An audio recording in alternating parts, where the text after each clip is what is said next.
Hello, ladies and gentlemen. Welcome back to the prompt.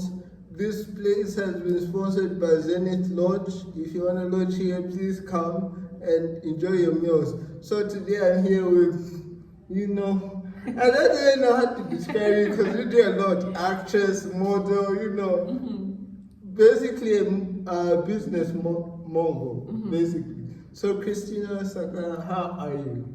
I'm good, Mapalo. Thank you for having me. I'm excited to finally be invited here. When I was first invited, I was like, who's this person? Like, what's the vibe? What do they do? So I did a little research and I'm very proud of you. Okay, thank you very much. So this is the first time I'm knowing about this.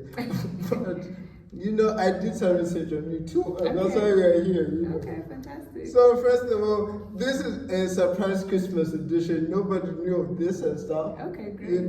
So talking about Christmas, what is your favorite Christmas experience, or what tradition do you usually follow?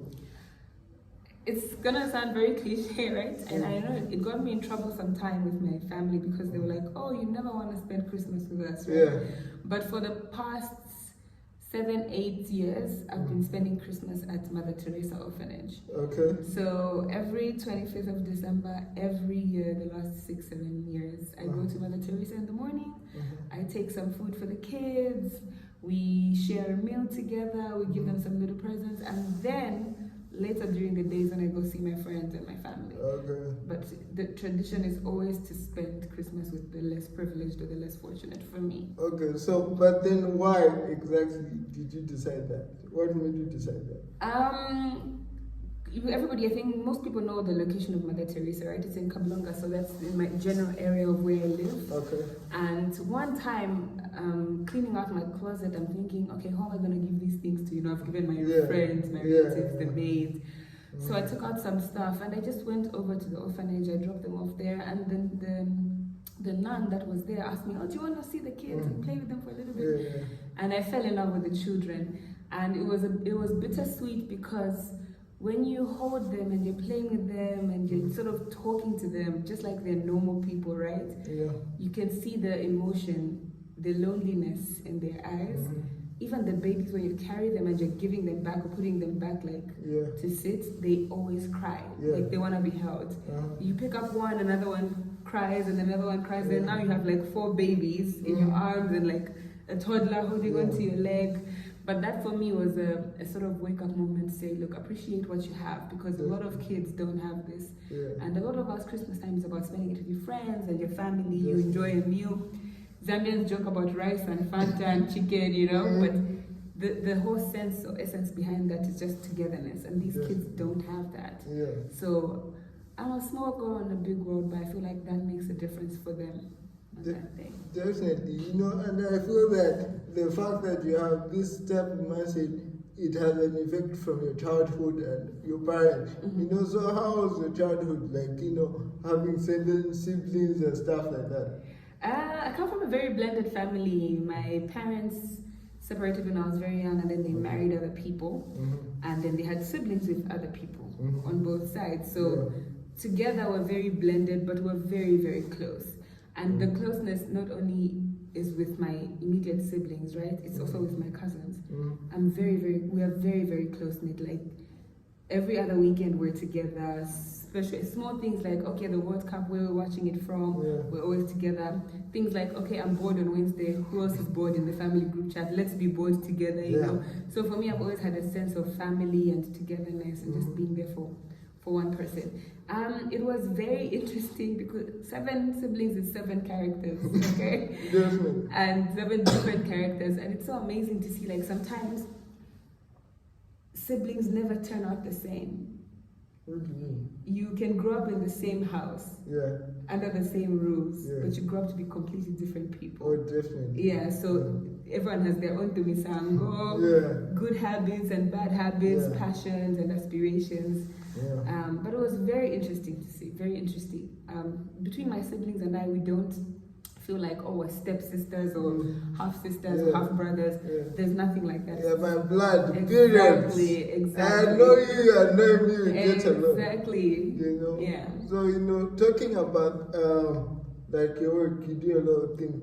how do you manage like your work ethic? Is mad because like even the day when I saw you, you're like, I have 2 or 3 other events if I'm not sure. So basically, like first, do you have a manager, and how do you balance everything? I do have a manager. I only got a manager this year, which I feel was a mistake on my part. Because a lot of times you feel like, I can do it by myself, I can manage. And you really can't, because just the load that's been taken off my shoulders and placed on my manager's shoulders, it gives me enough time to breathe. They take on responsibility like planning my meetings, my events, planning a calendar for me the whole year so to organize. And before I used to do that by myself. They also manage my social media, and they're absolutely great management. But my work ethic, I think it comes from a fear of failure. I refuse to be a mediocre person. I refuse to do things one leg in the water, one leg in the land. Like if I'm doing something, I'm gonna dive in, I'm gonna give it my all. So it's very strenuous, I won't lie to you. That's one of the reasons why I have my glasses on today, because I didn't sleep enough. I didn't get my full rest because you wake up at 5 a.m., you've got partners in China, they're 6 hours ahead. So when you wake up at 6, it's 10 there. You wake up at 8, it's 14, So you wake up very early just to catch them, then maybe take a power nap and then move on. But it just comes from a sense of, I can't fail. I've had too many fights with my parents about this career choice for me to fail. I've had friends tell me, you didn't do this, or you could have had a master's or a PhD by now. So I'm proving a point to people, and that's sort of what drives me and what pushes me. Even when I'm exhausted, I'm like, hey, but my enemies will laugh at me. Let me push. And they don't even laugh properly. They don't laugh nicely. Exactly. They'll be like, you've seen, she thought she would manage. So it comes from a sense of, I'm going to prove you wrong, but I'm going to prove myself right. It's more me than the other person. Definitely. Yeah. Talking about like things to do, right? What is the most like busiest day that you remember that? Okay, but this day was wild. Yeah, I have a lot of those. I don't think I can even pinpoint to one.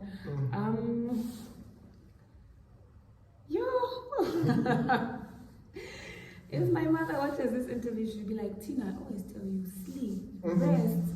But I don't think I can point to one particular day. I think my most recent one was 2 days ago, where we're working on expanding my brand, my cosmetic line. And like I said, we've got partners in China, we've got partners in Turkey. So it's get up in the morning, and before I would, if you don't have a 9 to 5, right? It's very easy to say, I'm so tired, I wake up at 12. I wake up when I feel rested. But a friend of mine has been pushing me to say, get up at 6 every day. You see the difference. Just get up, take a shower, even if your day starts at 8 or 10. Get up, take a shower, go sit at a desk instead of lying in bed. Jot down what you didn't do, whatever it is. So my day typically starts at 6. And I remember that day, 2 days ago, I got home at 2 a.m. because it was just meeting after meeting after meeting. Interview, podcast, this, that. Talk to suppliers, talk to manufacturers, talk to dermatologists. It was a lot. And I remember I got home at 2 a.m. I was so exhausted. And I couldn't sleep. So what did you do? I went back to work. And then what time did you eventually sleep? I don't know, but I remember the last thing I saw on my phone was like an email at like 4:30, 4:45 a.m. And then I fell asleep like on my phone, probably trying to reply to the email. Then I woke up. So I know this is a crazy question, but this is a prompt. So did you wake up at 6 on that day? No. Okay. I could lie. So I just wanted to confirm. No. I slept around 4:30. There is no way, unless I'm on drugs, and we don't do drugs, kids. No. I slept at 4:30, so 6 was not even possible for me that day. I think I woke up at around 8. But because I was so used to like the 6 a.m. And this 6 a.m. is very recent, by the way. It's only like this week. The other week it'd be like 8, 10, but it's made such a difference, right? And even when I woke up at like 8, I felt like, oh my God, I've wasted 2 hours. I could have done this. I could have met with this person. Okay, so do you have like a standard like day? Like let's say, I know you have certain days which are different from the other, but for majority of the time, How does a day in your life look like? A day in my life, so I get up at, and also a day in my life really depends on the period that I'm in or the phase that I'm in my life.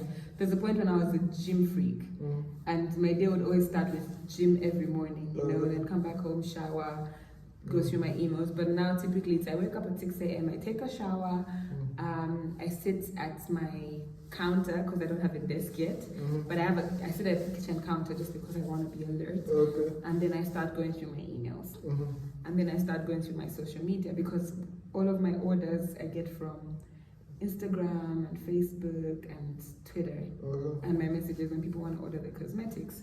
So when I go through that, then now I start packaging the cosmetics from the orders that I have. By 7 a.m. I have a very reliant rider. Thank God for that. 7 a.m. This is literally the first man to call me every day. Jackson Mwale. Yeah, shout out to you. Shout out to Jackson Mwale, my trusted rider. Madam, you get. So Jackson comes in, we go through the orders. Okay, it's chalala, this is where, and then I send him off. So when I send him off, then I start my program for the day. So it's either meetings, most of them are virtual. We'll be going through formulas because we've been working on the skincare range for the tinted. So it's now emails back and forth with the dermatologists and FaceTimes and remove this from the ingredients, try putting this. We'll talk about it. We'll get into it. Yeah, so then that, and I typically don't have breakfast, which is a habit I'm trying to change.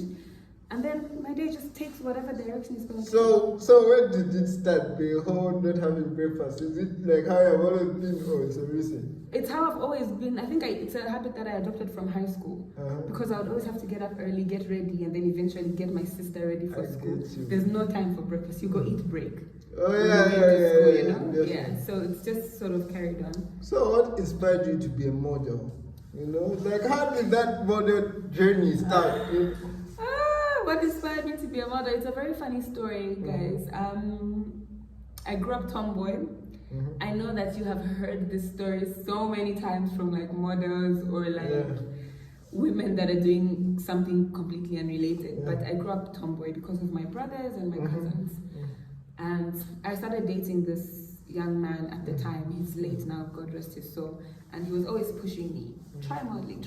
And I'm just like, models are dumb, you know? The same stereotype that I'm trying to break now, that was me like planting this, models are dumb. No, I want to, you know, I'm in law school and I want to do this and I want to do that. I want to be a business mogul. I didn't even know that modeling would lead me now to this career. And one day he tells me, we're going on a date, dress up. I'm like, what do you mean dress up? Don't I always look good? But it's like, not sweatpants, babe. Like, wear some nice fitted clothes, wear heels. And I remember I didn't own a pair of heels. So I had to borrow a pair of heels from my cousin. We go on this date and it turns out to be a modeling interview, like audition.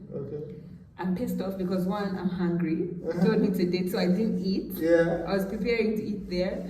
Two, I told you I don't want to model. Then you trick me into coming to an audition. Three, where's the trust? But I'm like, you know what? We're here. I auditioned, I got selected, and then I had my first fashion show at there's a club that used to be at Acacia Park where there's F&B upstairs. What's it called? News Cafe. Yes, we had our show at News Cafe with SBM Boutique and the agency at the time, Z Girl. And at that 30 seconds on that runway, it changed my life because I'm like, okay, wow, you don't have to be timid. You can stand tall. You can wear heels, and if the short boys are intimidated, that's too bad for them, you know? You can be confident, you can be sassy, you can be TinTin. And that's where sort of like that drive came from. You know, I don't know how it skipped my mind, right? But you know, here we're having so much fun, we don't do things in order. How did TinTin come? The name about? TinTin. You know, I've been curious, but then it just skipped my mind. So fun fact, a lot of people think TinTin is because my name is Mutinta. I just want to set the record straight, guys. My name is not Mutinta. My name is Christina. Not Christine, Christina. The Adventures of TinTin is a comic that I saw my mom and my aunt read a lot about. And it was this little tiny boy that had a pet dog, and he was always solving mysteries and investigations. And he had short blonde hair. And when I started off modeling, I said I need to find a way to stand out. So I shaved my head and I dyed it blonde. And my mom and my aunts were like, you sort of look like TinTin from the Adventures of TinTin. And I'm like, okay, that's a catchy name. And TinTin was born. Okay, that's good. So wait, at what age did you do that? Like, was it before the modeling or after? After the modeling. Okay. After the modeling, because I wanted to stand out. There was a lot of models that I had found in the industry. They were getting all the jobs and all the sponsorships and all the ads. So I wanted to make a bold, loud statement. So I shaved my head. So, did they ever hear someone call you Mutinta, or just came from nowhere? The Mutinta assumption. I don't know why people just assumed it was Mutinta. And sometimes you just have to be polite and just be like, and they'll be like, hey Mutinta, how are you doing? And you're like, hey love, my name is Christina, but I'm good, how are you doing? You sort of brush it off, but like, I think I need to start clearing it up with people. No, you know what it is? I think it's because of the Tina at the end. You know? Mutinta. Yeah. Because I'm like, because someone would say, okay, it's Christine. And then you're like, no, it's Christina. So you're like, okay, that's usually like Spanish or something. And then, you know. So I think. Maybe. Yeah. We'll never know. Yeah, you know. So, as I have noticed, right, like from the date and stuff, you'd like to be challenged, right? So what are some of the challenges that came about with modeling that a lot of people may overlook and say, oh, you're just on the stage, you know, for 30 seconds or less? I'll give an example of my goats. This is going to come off as controversial because when it comes to soccer, there's a lot of controversy about whether it's Messi or Cristiano Ronaldo who's the goat. I won't deny that Messi is, in my opinion, more talented, has more a wider skill set than Cristiano Ronaldo. But Cristiano Ronaldo, I think, has more discipline and more craft, and I think he's more involved with his brand. Because outside of soccer, Cristiano Ronaldo is associated with different brands that he's pushing and the brand ambassador for and the face of, right? And I read an article, I think a few days ago, where he was training. I mean, it's off season. They've been booted out of the World Cup. But still, this guy goes to training, you know, for whatever is going to come next. And right now, we don't even know what that is because he's not with Manchester United anymore. Right? And so a lot of people don't realize that there's a lot of discipline that happens way before the actual event happens. So like in the modeling aspect, it's a lot of dieting involved. I remember when I came in, you asked me, oh, do you like cake? Because Mapalo's so sweet, guys. He got me some cake. That's so nice. And I was like, no, I don't eat cake, right? And I don't have a sweet tooth. I've sort of had to train myself to not have a sweet tooth because of the sugar that comes from cake and snacking and chocolate and sweets and gum and all those things. And that sugar is going to translate into fat. And when you go on the runway, and I experienced this the most when we went to Milan and to Paris, right? They're skinny. The girls are skinny. Like, I went there and I was plus size. And back home, I would not be considered a plus size model. I would just be a normal model on the runway, right? But then you go there and you want to wear 10 outfits, but you only fit 4 because you know you're big according to them. So there's a lot of dieting. There's a lot of exercise. I mentioned earlier on that I have phases where like I'm in the gym constantly, but that's when I'm preparing for a show, when I have to make time for the gym. There's a lot of conversations you have in your head because one, being a model, a lot of people sexualize you, right? They look at you like, she's sexy, mama, she's sexy now. I've even heard that nickname before, sexy, and I'm like, please don't do that. We're not close like that, bro. So there's a lot of mental conversations you have in your head of, look, I am more than my face.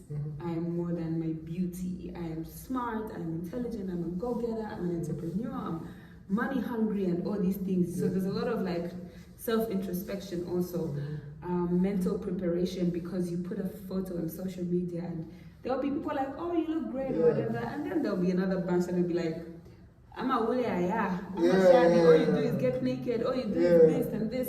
Are you even sharp? Did you even finish school? So all that preparation happens way before that 30 seconds on the runway. So sort of hyping yourself up. I'm the best in the game. I'm the best in the country. Definitely. I'm the best at what I do. Yeah. All the while you're on a diet, all the while you're gymming, all the while you're having mental preparation. So yeah. So just in case you're wondering how I couldn't react at football, I'm not really a football and you know person. So I challenge you to get me to start watching soccer. I don't know how I'm gonna do that, but it's said here. We'll start with tomorrow's game, the World Cup finale. Okay. We'll start there. We'll make a plan. We'll make a plan. Yeah. So going deeper into challenges. How did you come across Kandayatu and how's the journey with that? Because I remember you were saying that you used to change in the car park and stuff. I didn't write any of this down. It was in my head. Because you're a sharp guy. Come on. And you're sharp too. That was one of the first things I realized. Yeah. Thank you. So Kandayatu, drum roll please. First of all, before I even say this, a huge shout out to Kawaso Kandu, who is the founder and CEO of Kandayatu, right? I am just his brand ambassador and face, but sort of together we've sort of grown this brand that he's spearheading. We met at Zambia Fashion Week 2015, 2015 or 2014, one of the two. And I remember he had just won a competition on Facebook that was looking for upcoming designers. And when he won that, he was given, I think, some fabric to make a collection of 5 outfits, right? So he made the 5 outfits, and then at Zambia Fashion Week, when we had the fittings, he spotted me. I think he had been seeing me on social media also, and he said, look, I have my finale dress. I think with your walk and your attitude on the runway, your character, your command stage presence, you need to be the one to wear this dress on the runway. So I said, okay, cool, this is my closing dress. And so I wore the dress, the runway show happened. I finished in the dress. I'll send you these pictures so maybe you can put them definitely. right? I got you. Yeah. And when I got off the runway, the dress sold immediately, and I think it was the only piece that sold in his collection. So he was like, you a star. She can sell. So this is my girl, this is my face. So a few months later, he approached me saying, look, I'm just starting out. I have no connections. I have no money, but I want you to be my brand ambassador. Okay. I can't afford to pay you now. I don't know when I'll be able to afford to pay you. But when the time comes, I will take care of you and I will not forget you. Yeah. And I truly don't know what even made me agree. I think my spirit just sort of aligned with his spirit, right? Because there were bigger designers at the time who he's even surpassed now that I was working with constantly. And I agreed. I said, okay, cool. I'll be a brand ambassador. And then we started off from there. We started off having photo shoots. He had no car, I had no car. He would book a taxi and then book me a taxi to go to the shoot. Whenever we would have fittings, Levy Mall was the most central place. I was still living with my mom at the time. We would go to Levy and we would have our fittings in the car park. And I just remember I just carry chitenge so that you don't smell that type of a party. And I would change and he would take my measurements. A lot of the times the guards would come and tell us, you're not allowed to do this. You're undressing in public, ABCD, and it was hard. And it was even harder for him because I only found out when we were in Paris and Milan that some days he used to walk from his house to go into town, city markets, where he would rent a sewing machine for a few hours, make the clothes, and then walk back or walk to the client, deliver the clothes. When the client pays, that's his transport money to go back. Okay, get you. So it's been a rough journey. Then we did our first. Actually, I missed our first international show because we were supposed to go to Botswana. But he said he didn't have enough money. And at the time, I didn't have money also to sponsor myself, so he went for that. And then we got invited to Windhoek Fashion Week.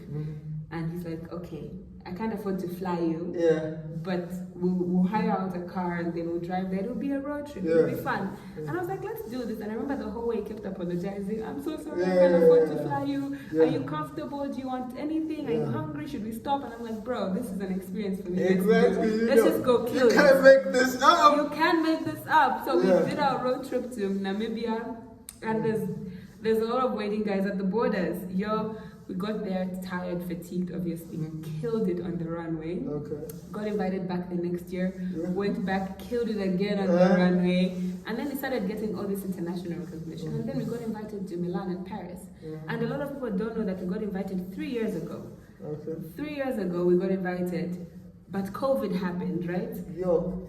So because of the lockdown, we couldn't travel, we couldn't go anywhere. But I think it was a blessing in disguise because also we didn't have the financial support and backing that we have now. So year in, year out, show has been cancelled, postponed to next year. Okay, back in the gym, back to dieting. A few months before, show has been cancelled. Oh my God. Next year, back in the gym. Till this year, it finally happened.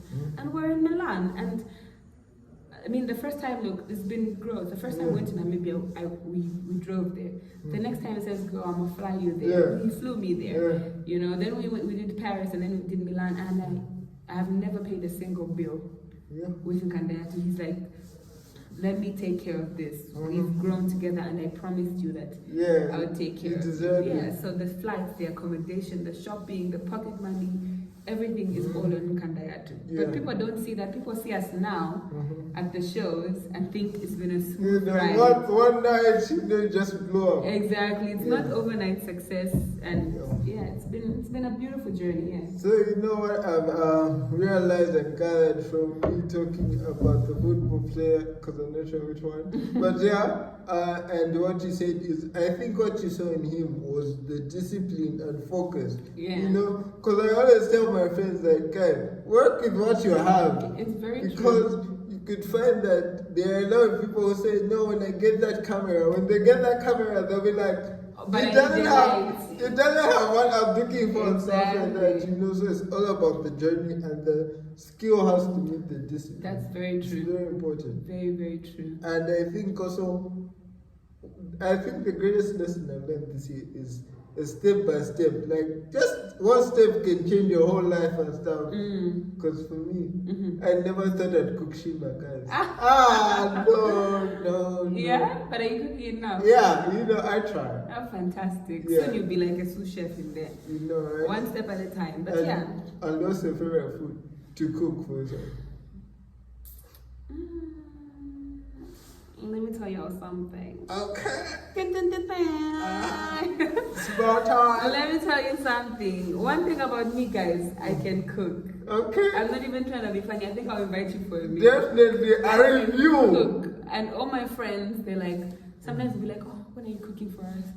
Oh, you've got a favorite friend, you only cook for this person. And I don't know if you saw my status update the other day when my friend actually cooked for me and said, come over. And it felt so different, like for someone else to cook for you and invite you and you just relax and eat.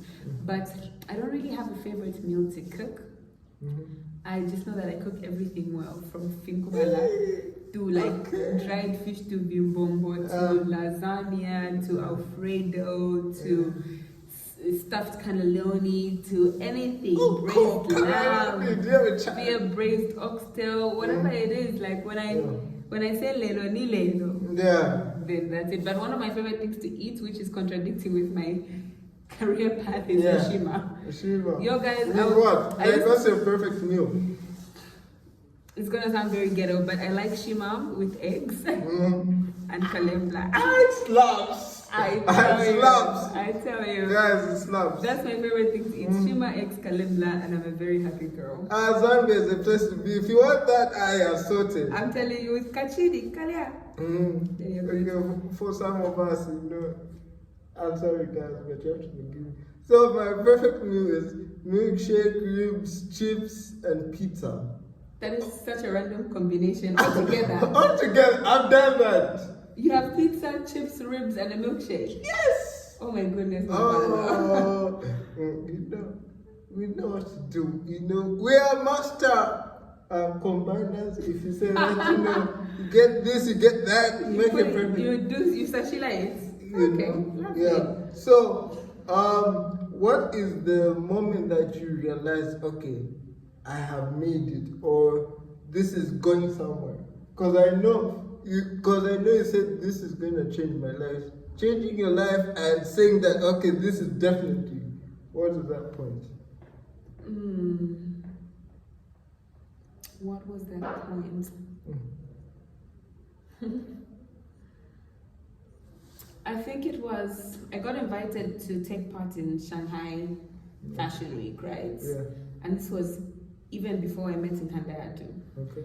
And they were like, okay, we've seen you from your social media, your Instagram and your Facebook. And that's why I always tell people, guys, like, no matter what it is that you're doing, right? Social media is your link to the rest of the world. It's the key. That's your portfolio, that's your CV, right? And I always make sure my social media looks a certain way. Like, I don't post, I know it would be nice, but I don't post things like food. I don't post my family members. I don't post any of that thing. Everything that I post on my social media is very well thought. Yeah, strategic. It's strategic, it's work, it's look, I can work with an alcoholic brand, I can work with, you know, a skincare brand, I can work with a hair brand. And they saw me on social media and they said, we want to invite you. And I was the first Zambian. I don't think any other Zambian has gone back to Shanghai Black Fashion Week. And when I got there, I was initially invited to work for one designer. I think I worked for like 7 or 8 designers. And then I closed the show. Yeah. And you can imagine the other models that have been taking part in closing the shows. They were like, who is the same girl? Yeah. Where is she from? They will know me. I was like, I'm here. In the Ganapa stage, you see me and you recognize me. So that for me, that was a turning point when I closed Shanghai Fashion Week. And when I got off that stage, a lot of companies and organizations were like, would you consider relocating to China? We want to work with you as a brand, and would it be possible? And I remember at that time, that's when now the issues with my parents and the modeling career happened. So it wasn't possible for me to move back there. I wish I had just said, screw it. I'm just going to go and see what happens. I don't know what would have been now, but I was scared at the time.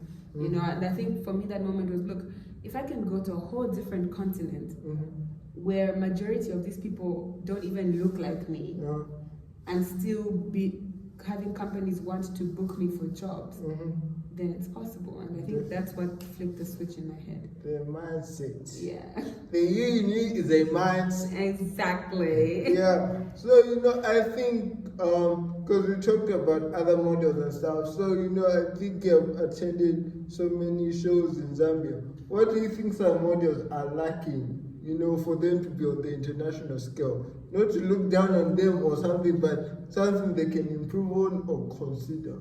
Okay. I won't put it out as just models out there, maybe people in the creative space. Okay. Because, truth be told, there are a lot of models that I started with that I found that stopped halfway through because they got frustrated, or they were tired, or, you know, they gave into the pressure of you can't make anything out of being a model, you can't be anybody. And I'll start off by saying it's a very hard country to be in a creative space in. We're not as advanced as our friends in South Africa or in Nigeria or in wherever it is in Africa. A lot of African countries are way ahead of Zambia because of the mindset that a lot of Zambians have.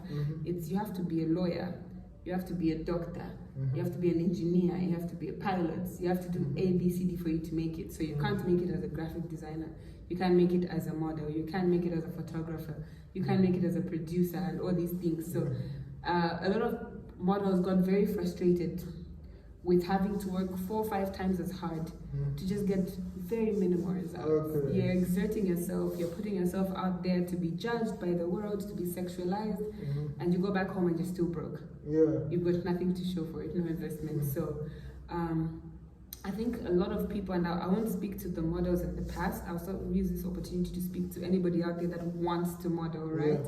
Is have a very strong mindset. If this is what you want to do, do it. And give it your all. No matter what you want to do, even if you want to be a loafer and sitting at home, be the best loafer that there is, you understand? Be productive. Be productive. Every day, do one thing intentionally that's going to take you one step closer to your goal. Just one thing. And that one thing could just be finding an empty room with a white background, getting dressed and looking nice, and just taking that one photo, that one posy photo, and you post it on your Instagram. That one thing could be sponsoring a post. That one thing could be sending an email to Vogue. There's 1 in a million chance they'll even read your email, but still send it. It's like a CV you send every day. Google top 10 modeling agencies in Africa. Send them all your portfolio. Top 10 modeling agencies in the world. Send them your portfolio. And I'll reference back to Vintage Fashion Week, right? I sent them an email maybe two years before I met Nkandaya too. And I said, oh, I'd like to take part in Vindham Fashion Week. At that time I was just doing Zambia Fashion Week. And they got back to me saying, okay, cool, we have auditions, but you have to physically come here to audition. I said, okay, I'm in Zambia, I'm not in Namibia. Is there a way that I could audition online? They said, okay, send your 30-second video of you catwalking, send your portfolio. I sent that. They got back to me and they said, unfortunately, you haven't been selected. Try again next year. And when I went with KB, I went and I found the owner. He's a very good friend of ours now. And I said, do you remember me, sir? I saw the vision. Do you remember me sending my portfolio and my 30-second video? Do you remember telling me that I wasn't selected? Well, here I am. And now you go see me. So just do one thing. And even when I told him that, he was like, oh yes, I remember the girl from Zambia. And we all thought you were like crazy because we didn't get anybody else from other countries sending in their CVs. And I think that's even another reason why I actually even closed the show that year for Vindham Fashion Week. Yes, and they made, it's so amazing how God works. They had a dress that was designed for another model to close the show. During the 3 days of Fashion Week, she got an attitude that was frustrated or whatever. She dakated, I'm not going to close the show, blah, blah, blah. So they came to me and they said, look, we're asking a lot of you, but do you mind closing the show? I said, give me the dress. For some reason, that dress fit me like a glove. Perfectly. Perfectly. And got on that runway. I remember I was on the catwalk. There was a guy on a Harley Davidson motorbike because I was one of the main sponsors, and we killed it. We killed it. So strong mindset, positive attitude, different work ethic. You have to be different than anybody else if you want to see a difference. Everybody else is waking up at 7, you wake up at 6. Everyone else is going to bed at 9, you go to bed at 10. Just small things like that. Small things even that I've been practicing now of, sometimes you think, oh, because my job requires me to be on the phone, right? I can do it on the phone. It makes such a difference to just go and sit on on a desk or just even a chair when you're sitting upright. Because on the phone, then you get a notification. Then your body posture even changes. Then you get a notification. Oh, Netflix, this is new. Before you know it, your day is gone. Video call. Exactly. There's always tomorrow. I'll do tomorrow. Exactly. So just be intentional. Be disciplined. You're going to lose a lot of friends.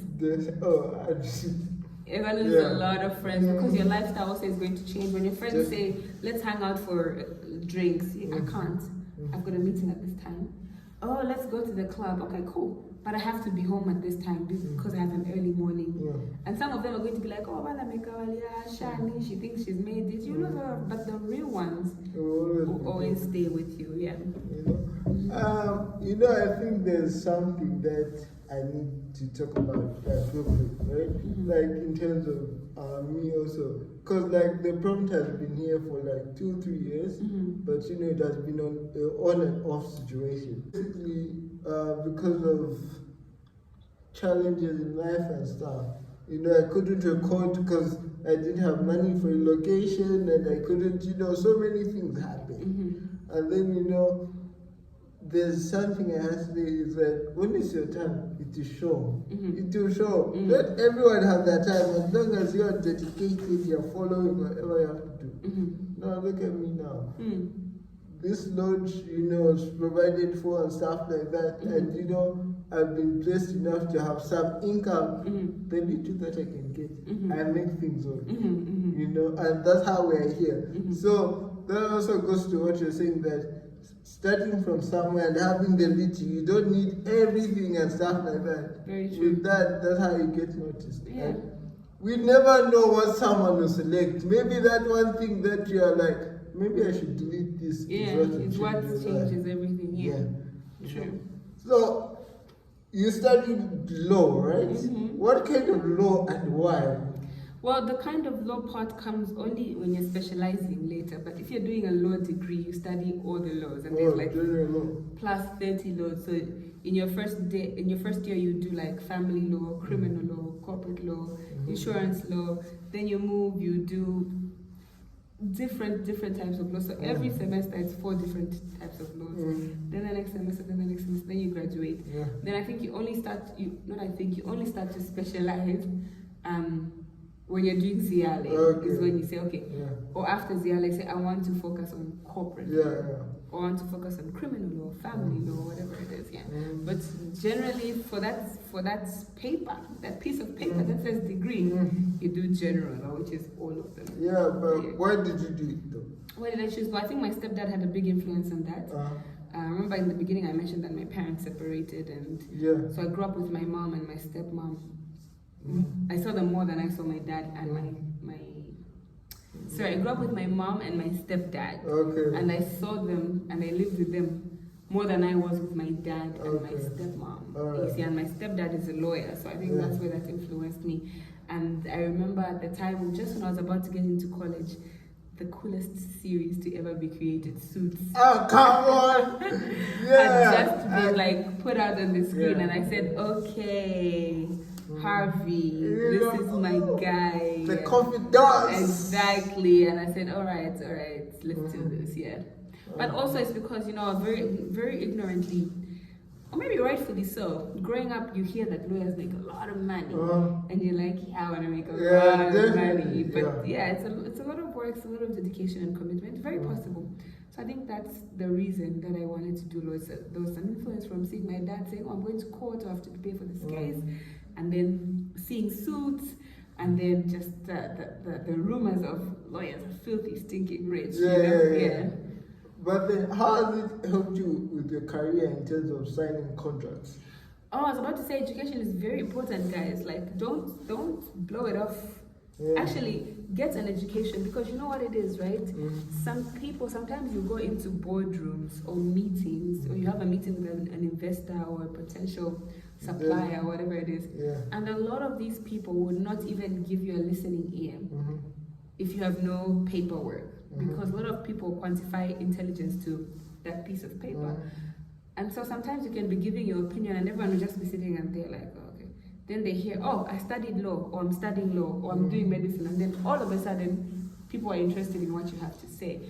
Also, education is also important because it gives you an upper hand. You think differently. You have IQ and then you have EQ, emotional intelligence, You're able to say, okay, this is what I want, this is what I don't want. You're able to speak eloquently. A lot of people tell me, oh, you speak so well. Where did that come from? Where did you get that from? I was on the debate team in high school, and a lot of people don't know that. And would go debate and compete with them. We even went to national levels. We came out second in the country from Roma girls. So then that's where I learned confidently to speak in front of people, to speak in front of a camera. And at that point when I was doing that, I didn't know that somehow to tally in with my law career or my modeling career. Law, I did contract law in my first year. Now, I know that you must read the fine print. Because people are always trying to sneak one under you by putting that fine print, that disclosure that you can't get. Just like, I won't go through all the pages. You just look at the number. You just say, remuneration or payment, and that's where your focus is, but you don't look at the terms and the conditions and all these things. It's important. You learn English in school, and even if a lot of people out there, there's a lot of countries that don't even consider English as a first language, but we were colonized by the British, and a lot of people that I deal with, yes, they speak other languages, but the common language we have is English. And when you can say certain things very well, you pronounce or enunciate your words certain, you know where to pause when you're speaking. It just brings out that confidence, and people are like, oh, she's very confident, but she's also very learned. And I think that there's a difference between being educated and being learned. Like, get an education, but if you can't get an education, learn. You can learn on the internet, you can learn from people, you can learn on your phone, pick up a book and learn certain big words. Some people, just big words excite them for nothing. Your big word means absolutely nothing, but the moment you say that, I'm like, why am I saying photosynthesis in the middle of an interview? Somebody else will be like, that's a nice word. For that I saw you. Exactly. So it's helped me. My law career has helped me with the modeling, negotiating my contracts, negotiating my figures. It's helped me with even accounting, being money responsible. And this is something that we learned in high school, budgeting, planning, investing. So hopefully that ends well. I think, I hope I don't forget my husband. But, there are some people who have heard, okay, yeah, read the contract. But how about those people who are rushing you to sign the contract? How do you deal with it? Like, do they give you like a day or two? Because we do understand there are some contracts that you have to sign within a short time. So how do you deal with that? Usually, that's why I always say it's very important that your spirit is aligned with your physical. Okay. Sometimes you just get a feeling. Okay? And I want people to know that not every job or contract that comes your way is one that you should take. So a lot of the times, if you get it in your gut that this is not for you or this is not aligning with your brand, even if the paycheck is good, don't do it. Secondly, if people are usually rushing you to sign a contract, there's something very fishy going on. Yeah, there's a problem. And it also goes to show the disorganization in that company, because you knew you were having a campaign or running a campaign. Why weren't you adequately prepared? And then you want to come and tell me to sign on Friday because we need to start production on Monday. That's not enough time. I'm not only reading this, but I'm giving it to my mom to read. I'm giving it to my dad, who's my lawyer, to read. So you can't rush us to say sign the contract or else we get somebody else. I usually tell people I need a week. Okay. I need a week because I need to go through it, and then I need my people to go through it. Then I need to jot down, put it clause A, section B, we're not happy. Remove this or replace it with this. So always take your time. Things that are done in a hurry usually have devastating effects. You rush, you crash. Exactly. So, one thing that I relate with. I don't know if you delayed, did you delay to graduate or what was it? Yeah, so I have been in and out of school for the longest time. Okay. And I remember the first few years my dad was paying, and then my grades started to go down because I was focusing. And I mentioned this at the branch. My grades started to go down, and they were suffering because I was focusing on the modeling. And nobody could understand. They were like, how could you be the same girl that used to top your class? And I would top my class in first year in certain subjects. How can you be the same girl that's getting like C's or just barely making it, And they were like, it's this modeling thing, it's a distraction. So at one point, my dad stopped paying my school fees. And you're stubborn. Because you get one paycheck, right? And it's like, okay, it's like 15 grand or 20 grand or whatever it is. You're a bit excited, I'll pay my own school fees. Nigga. Let me tell you, Sammy, it's not just... Because you're just thinking, I'll pay my school fees. At that time, it was like 6.5 grand or something like that. I'll still have this amount of money left, but you haven't put in transport. You haven't put in library fees.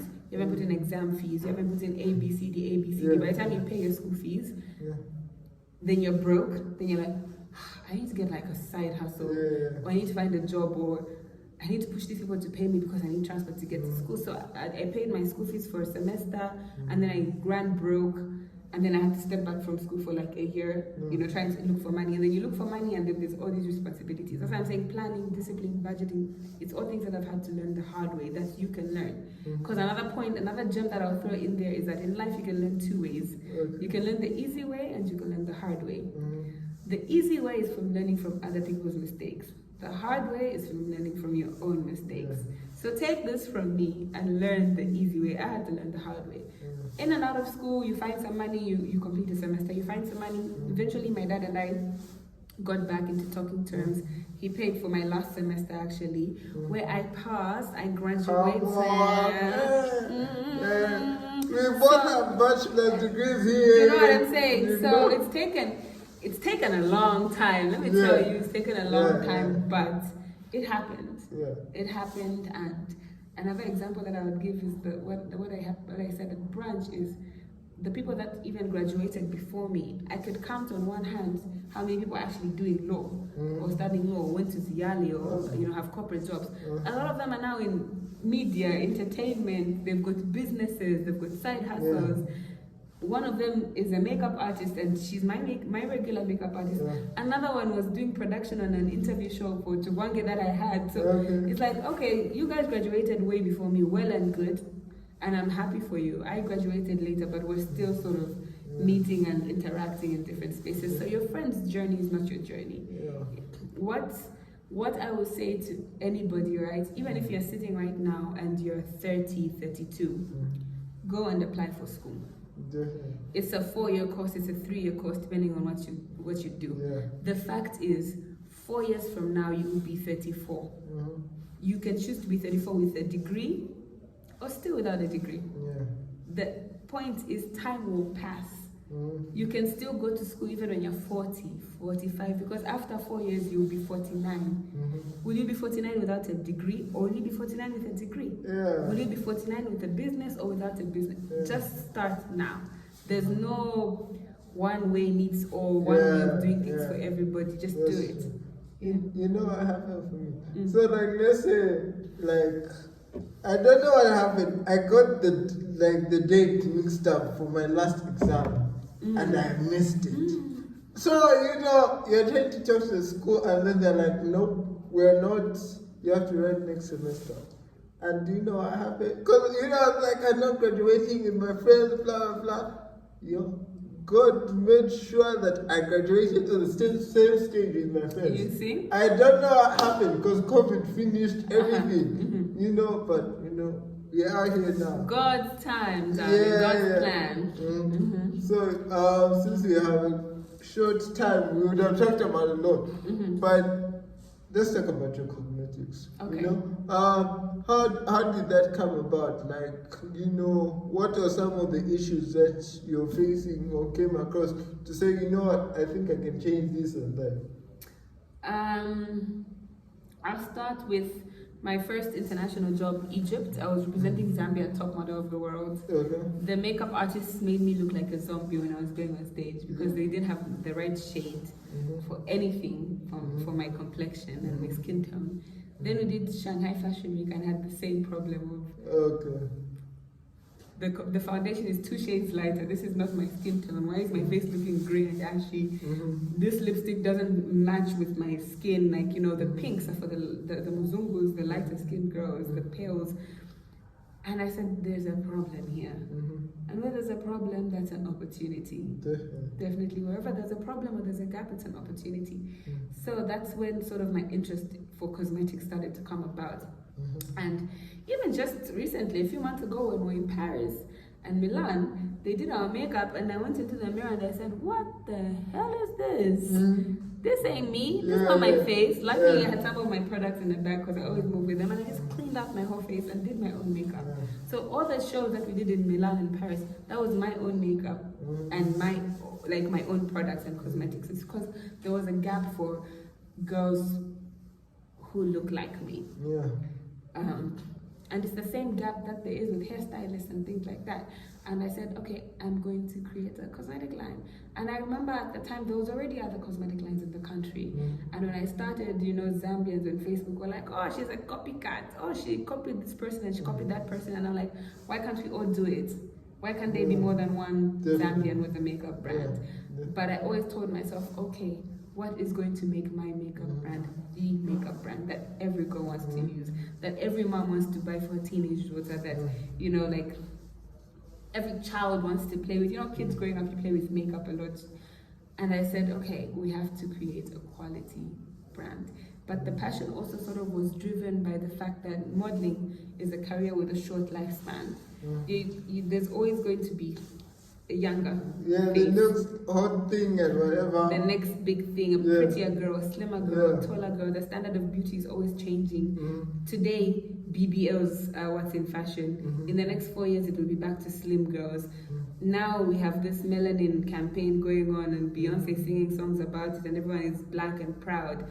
After a while, the light skins will have their glory and the standard of beauty is always changing. I said, I can't keep adapting and getting thick and getting slim and getting this and doing that, and because I want to still stay relevant. You also have to know when to stop. Clap when you're stop when you're at the top. Stop when people are still clapping for you. Stop when people can say, okay, there is not one person that can mention the Zambian modeling industry without mentioning my name. Come on. I did that. Come on. I did that. Come on. TinTin did that. You know what I mean? And so what's next for TinTin? Give the young girlies an opportunity also. They've seen you do these international shows. They've seen you create a cosmetic brand. They've seen you work with Amarula, MTN, Airtel, Chevrolet, all these big brands. So they now know that it's possible for a girl that looks like me, that eats the same food as me, in the same country as me, to do these things. And so I said, okay, how do I stay in the beauty industry without necessarily having to walk runways? So I'll focus all my energy into my cosmetic brand. And to be honest, let me know that, because, okay, as you get to know each other more, you know that I'm very honest. I do not have time to lie. You know, I'm not a fan of makeup. But when I saw you, like, I'm a fan of where, like, it's more towards the natural than you trying to look like Michael Jackson's sister or what. So I can clearly say I'm giving you your invisible flowers and says, you have done it. Thank you. You know, is there anything else you'd want to say? I just want to say to the girlie out there who thinks it's not possible, look at me. I'm here. Mama, we made it. It's very possible. Your dreams are valid. Just be focused. Every day, your only competition is the person you see in the mirror.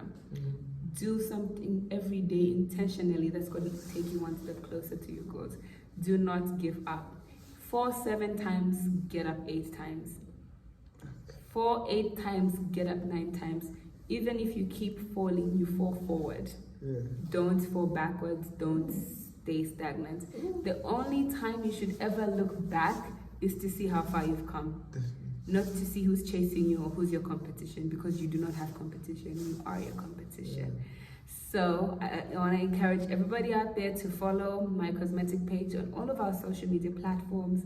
Instagram, tinted_EST20. Facebook, Tinted Cosmetics.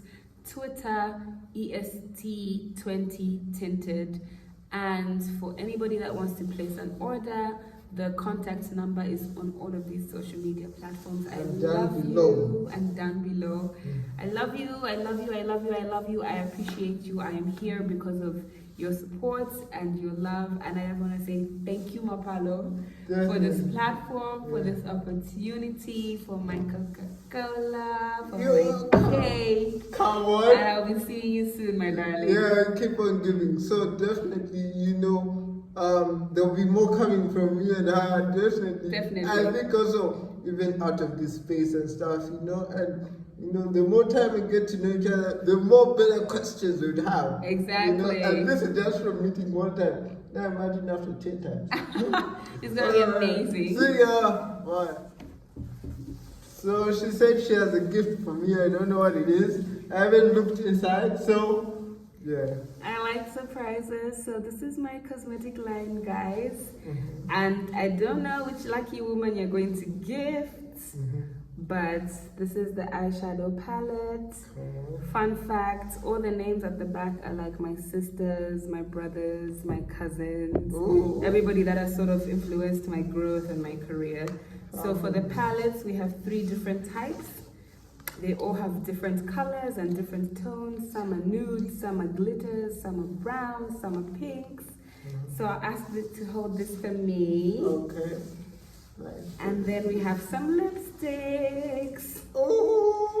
Lippies. So we have 5 different types of lipsticks.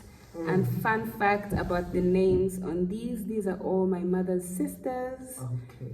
And yeah, I don't know if you're gonna run a competition, maybe for people to follow your blog and follow my pages, and then maybe you can give one, and then you can give maybe one to somebody who's been a consistent fan. I don't know. Okay. I know you'll figure it out. All this, so each one is like for a person, or is all for one person? I wanna understand this because I'm not into makeup. So. No, it can be so you can, it depends on how you do it. Since the total number of products is 8, you can give it to 8 people. Okay. So one person can get one lippy, or one person can get a lippy and an eyeshadow. It depends on how you go about it. So first of all, I want to shout out to my mom. So I'll give my mom one of these and 2 of them. Lovely. Because she supported me, and then the rest, you know, we'll find out later. Fantastic. All right. I love that. Okay. Thank you. So, yeah, so today I have a gift for you. You can open your eyes. So I had an interview with TinTin. So this is her brand of cosmetics, makeup and lipstick. So she said I should give people who are special to me. And you know, I wanted to give you for all the free movies I watched, I had to, you know, from money only. Yes, you know, so this is for you. So I don't know if you use that yourself or you give someone, but I can't give it's it out. from the heart. Thank you. Thank Yes, you. I love you. Love you too, my brother. Okay. Thank you. Thank you. So this is live right now. You know, I did tell how it is, yeah? So, Mom, I have something for you. So open your eyes. This is for believing in my dreams, you know. So this is a makeup pack. In fact, I even made a mistake, but I changed it. So it's supposed to be one of these and 2 lipsticks. So this is from TinTin. You know, this is Tintin's common. You know, it has a very good story, and you know, you gotta watch the interview. But yeah. TinTin, thank you very much. I'm so grateful. I'm so grateful. I don't take anything for granted. Thank you. May the good Lord bless your product, bless what you're doing. May you increase. Thank you so much. Amen. Like Lydia's Kitchen. Have you heard? That cake that you enjoy is from Lydia's Kitchen. Yeah. All right. What's up? So I have a gift for you. I need you to open your eyes. Open them. Yeah. So basically, this is lipstick by TinTin. You know, so thank you for, you know, always supporting me with the prompt. You know, this is one of my chief directors. Like from the get-go, you know, I used to clap my hands, do everything. She's like, don't do that, do this, do that. So she gave me a couple of products to give to special people, and I know how you love lipstick, and you just talked about lipstick. So Why you talking about lip gloss? Just wait. Yeah. So here's TinTin. You Yeah. know, I hope you like it. I hope you enjoy it. You know. No, it's lip gloss. Yeah, you know. Come on. Yeah. I got you. You know. This how you can tell that I was born for this, yeah. Ain't no me, I bring the sauce in this, huh. I make it work like I'm the boss in this, that natural, ain't no, yeah. It's how you can tell that I was born for this, yeah.